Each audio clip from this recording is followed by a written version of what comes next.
This is Think It Through with me, April A. Bear. Get ready to start thinking. I know, it's hard, and you'd probably rather not. But here we go anyway. Hi, and welcome to Think It Through. I'm going to start this episode by giving you two examples of human behavior. Maybe you can figure out what they have in common. The first one. Let's say that there's a bill in Congress that's up for debate. A certain congressperson has talked to his fellow party members and already decided, even before debate begins, that they're going to vote against it. They may or may not listen to the arguments, but if they do, that doesn't change their mind, even though the arguments and evidence presented for the bill's passage are exceptionally strong. In the end, the bill gets voted down along party lines. Then when that politician is pressed as to why they voted against it, they deflect, insult, and denigrate the other side, and proclaim their own side's objectivity and correctness. Here's the second example. There's a new employee at work, and the initial interaction you have with them leads you to believe they're not particularly friendly. The next day, you see them in the hallway talking on the phone. You say good morning as you pass by, but they don't respond and continue to talk on the phone instead. You think to yourself, I was right. This person is rude. Later, you see them in the boss's office having a friendly conversation, but you downplay that and think something like, well, they're just trying to suck up to the boss. How pathetic is that? Then the next day, you pass them in the hall and they wave and say good morning. You wave back, but you're thinking to yourself, sure, now you're nice. That's not going to work with me. You are pretty certain that your belief about this person's personality is the correct one. These two situations might seem very different from each other, but they actually have quite a bit in common. In each case, someone comes to a conclusion. The congressperson concludes that the bill should fail, and you conclude that the new employee is rude and unfriendly. Then in each of these situations, the people involved might see or hear something that disconfirms that conclusion. The congressperson hears good arguments and evidence for the bill's passage, and you witness several examples of the new employee acting in a friendly manner. But the congressperson and you have already made up your minds and are not swayed by new, good evidence. That's not just stubbornness. It's something deeper, and it has a name: motivated reasoning. Today, we're going to break down what motivated reasoning is, why it's such a powerful force in our thought processes, and how we can get better at recognizing and resisting it. Let's get started. Before we delve into motivated reasoning, let's review something I've talked about on this podcast before: confirmation bias. According to the educational resource, the News Literacy Project, confirmation bias is the innate, unconscious bias we have in which we tend to interpret information in ways that confirm what we already believe or want to believe. It's when we pay more attention to information that fits with our worldview and ignore or downplay other information that doesn't. Motivated reasoning is very much related to this bias. It occurs when we go beyond just buying into or ignoring information and actively look for reasons why we're right. Now, you might be saying, what's wrong with that? Well, let me explain. The word motivated, as it's used in this term, means that we have a reason for coming to a conclusion about something. So motivated reasoning is generally used to mean goal-oriented or directional reasoning. In this type of reasoning, a person's motive is not to come to the most correct conclusion. Instead, it's to arrive at a specific conclusion that they already believe is the correct one. In other words, they aren't looking for the correct answer. They think they already know what the correct answer is, and they're trying to prove it. The Psychology Research and Reference webpage devoted to this topic says that an important trigger for this type of reasoning is the confrontation with a certain threat to the self. Something about a person's identity makes it critical for them to come to specific conclusions that support or bolster their self-esteem, their desired worldview, or that are consistent with their strongly held beliefs or attitudes. All these things motivate them to reason in a way that will bring them to their chosen conclusion. And they do it while still believing they're being objective. This illusion of objectivity is very much a part of motivated reasoning. They think their reasoning is logically valid, sound, or strong when it isn't. The website Science Direct, which has a very good page devoted to the topic, describes motivated reasoning as simply a phenomenon where people arrive at a conclusion they want to arrive at. Factors such as preference and identity, which can include both individual and group identity, play into this particular way by which we reason. So if we believe something to be true, we seek out particular evidence and use it in a way that justifies our belief or desire. This can be an unconscious process, but it just as often is a conscious one. However, even if we are aware of what we're doing, we often don't recognize it as a biased form of reasoning. Remember the title of episode 1 of this podcast? Feelings come first? Well, motivated reasoning is based on how we feel about a topic, how much we care about it, and how close it is to our identity. The Mental Health Matters website says that it allows our biases to affect how new information about a topic is perceived. Now, when we use good critical thinking skills, we're using clear, solid, accurate evidence. We're willing to look at everything involved carefully and to let this evidence lead us to a conclusion that may or may not be what we thought it might be. And we're also open to the idea that new, good, solid evidence might come along, and we would need to rethink our conclusion at some point. But in goal-oriented motivated reasoning, this process is backwards. Rather than objectively evaluating evidence, we use it to support conclusions we already think are or might be true. We're starting with the idea that our belief is right and looking to justify it. So we take any evidence we find that fits that belief and use it to prove our point. And if evidence comes along that might disconfirm our belief, we either ignore it, deny it, or find some way to twist it to fit our needs. In motivated reasoning, we simply refuse to be wrong.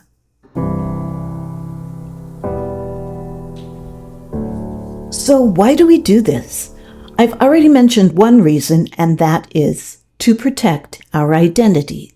Our beliefs are often tied to who we are, our social groups, political affiliation, religion, our core values. To challenge one of those beliefs is to threaten a part of that identity. When someone's identity isn't threatened by the topic at hand, it's more likely that person would use good reasoning skills to come to a conclusion and seek the best answer. But if it's about something that resonates strongly with a part of our identity, then we have an innate need to cling to our worldview as it relates to that topic. We are motivated to do whatever it takes to hold on to these ideas and make them true. Because what would happen to us if we realized they weren't true? Well, that leads to the second reason, emotion regulation. Making sure our beliefs are the right ones by using motivated reasoning helps us avoid uncomfortable truths or unpleasant feelings like guilt, shame, or fear. To do otherwise is to face cognitive dissonance, which is the mental discomfort that comes when you're confronted with information that contradicts your beliefs.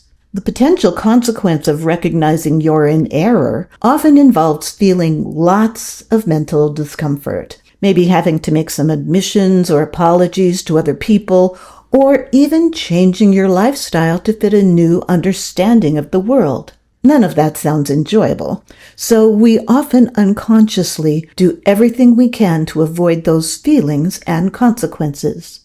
Then there's something called cognitive economy. As I say at the beginning of every episode, Thinking is hard. Motivated reasoning is a mental shortcut that saves cognitive effort. It's not necessarily a shortcut in the same way a heuristic is. That's episode 32, by the way. But we often utilize heuristics and cognitive biases to determine how to reach our goals, which is the point of goal-oriented motivated reasoning. Dr. Matt Gruwich, who studies the psychology of decision-making at St. Louis University, says that a lot of our decisions involve competing interests, and that we engage in motivated reasoning to try to balance those goals, but we often don't think them through well enough and jump to conclusions. And the mental time and energy we save by doing so can result in poor decisions. And frankly, our evolutionary roots come into play here.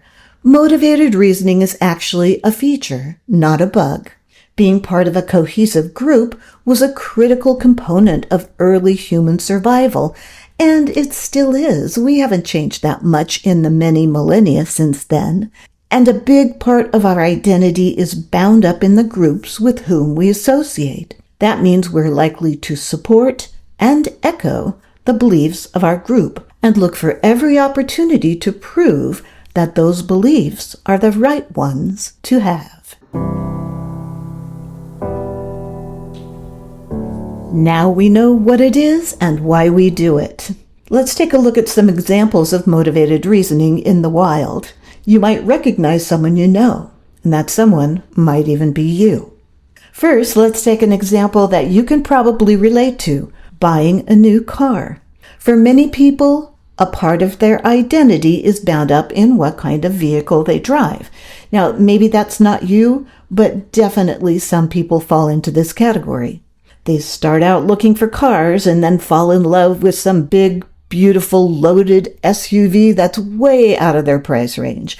But now they want it. In fact, they've concluded that this car is the correct one, and now they're going to reason themselves and maybe their significant other into believing that this car needs to be in their driveway. They justify it with arguments like, well, yeah, it's expensive, but I can drive it for a decade. It's a really high-quality vehicle, has a good service record, and possibly the most important reason, our neighbors are all going to be jealous when we drive home in it. Financially, they may put themselves in a bad position, but their emotional need for the car in the moment outweighs that. For them, the motivation to have this car is very strong. We also use motivated reasoning in some of our health decisions. It could be as simple as you're trying to lose weight, so you get up early and exercise, but later in the day you say to yourself, I ran 3 miles today, surely I can eat this whole sleeve of Ritz crackers and wash it down with a glass of chardonnay. You're motivated in the moment to indulge in a snack, so you justify it by saying you exercise, so it's okay. Yeah, weight loss doesn't work like that, but I keep hoping. If you can't tell, I've done something similar before. Now, let's take a health issue that's not about me, smoking. Most smokers know that it's associated with an increased possibility of lung cancer, as well as other potentially fatal diseases. But it's also an enjoyable habit for many people. This dichotomy, that it's both pleasurable and dangerous, causes cognitive dissonance, which leads smokers to do things like avoiding any information that points out the dangers of smoking while using common justifications for continuing to smoke, like, I do it because it keeps me from gaining weight. So they ignore good information and find any reason, no matter how flimsy, to keep smoking.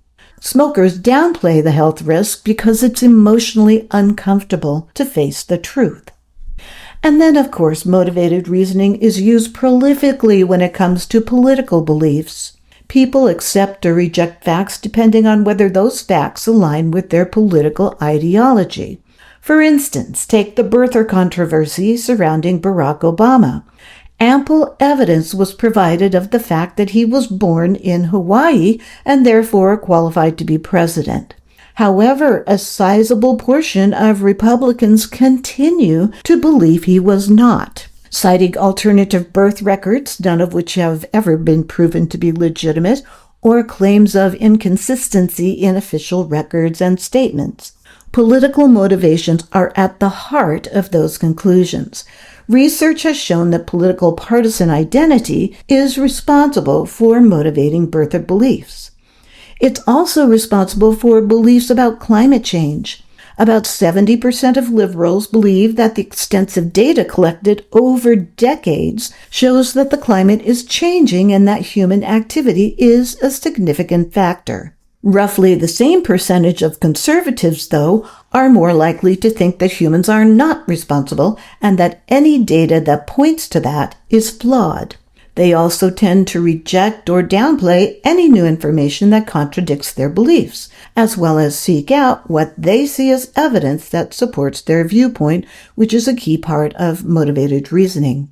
After all, accepting that climate change is real and that we are part of the cause might require them to make major changes in their lifestyles to try to mitigate it.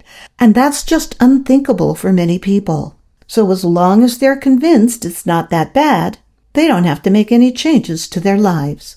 And those examples lead us very nicely to the link between motivated reasoning and conspiracy theories. A 2015 paper in the American Journal of Political Science titled Conspiracy Endorsement as Motivated Reasoning posits the idea that believing in conspiracy theories is a motivated process that serves both ideological and psychological needs.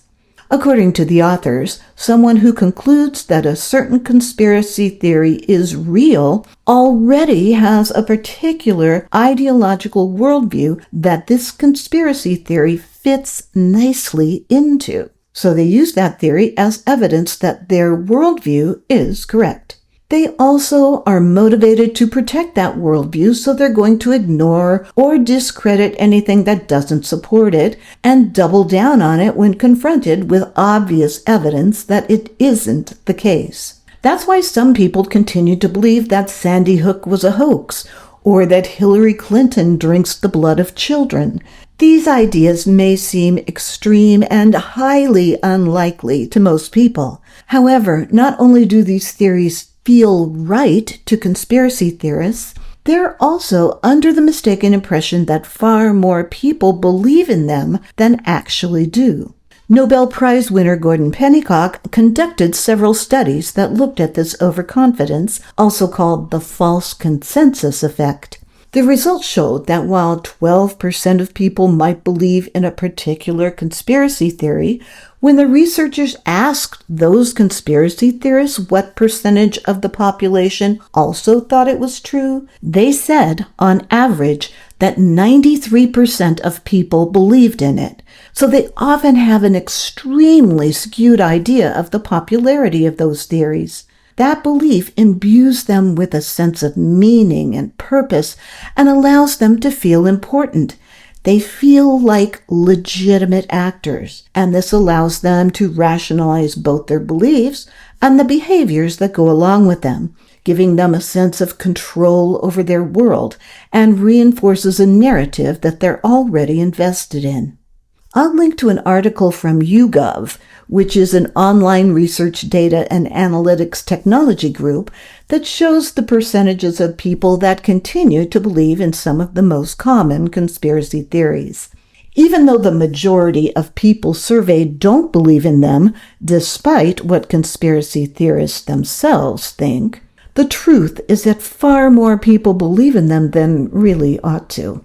It's a little unsettling, but it does speak to the power of motivated reasoning. If you haven't figured it out by now, the truth is that we all use motivated reasoning. A lot. It helps us to feel better about ourselves and our ideas. It connects us to people who believe like we do, and it's mentally economical. It's a natural human tendency. But that doesn't mean that we should just shrug our shoulders and say, oh, well, that's just how I am. We can all be better thinkers. Here are a couple of ways to counteract this tendency. First, check your emotional temperature. Psychology Today says that you should avoid making decisions when experiencing intense emotions. Strong emotional reactions can be a clue that your reasoning is being hijacked by your need to be right. Ask yourself, what evidence would change my mind? If the answer is nothing, you may be reasoning from the conclusion. You should try to recognize situations in which your motivation is to prove that you are right because the issue being discussed is something you feel very strongly about. It's okay to take a step back, take a moment to calm down, and consider what's motivating you. Next, seek disconfirming evidence on purpose. It's hard, but looking for counterarguments sharpens your thinking. You might want to play devil's advocate with yourself and write down a few reasons that support your conclusion and a few reasons why it might be wrong.